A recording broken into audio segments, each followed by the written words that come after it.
Please like and subscribe our channel of IUS Schools Okara Campus on YouTube. You can also find us on Facebook with same title. So don't forget to press the bell icon to ensure timely notifications of our updates.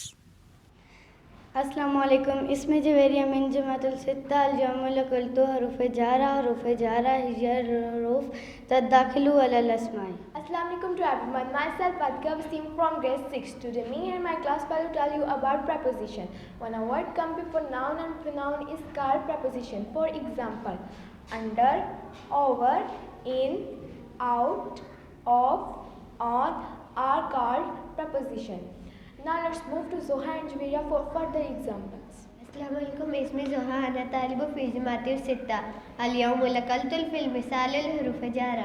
लाहु for him, lahum from them, laka from you, lakum from you all, minni from me, Minha from her, मिनहुम from us, मिनहुम from him, मिनका from you, मिनकुम from you all। तो क्या नहीं समझ आई? हाँ सच, ये video समझने के लिए तो आपको अरबी सीखना ज़रूरी है। इसलिए हम इस स्कूल में अरबी सीखते हैं ताकि हम कुरान समझ सकें। सो अगर आपने इस तरह की मज़ीद वीडियोस देखनी है या अपने बच्चों को अरबी सिखानी है तो मैं आपकी मालूमात में मज़ीद इजाफा करती चलूँ कि IIUI स्कूल सुकारा कैंपस में आपके बच्चों के लिए दाखिला जारी है। मज़ीद मालूमात के लिए हमारे IIUI यूट्यूब चैनल को लाइक, सब्सक्राइब, शेयर और कमेंट करना मत भूलिए। शुक्रिया।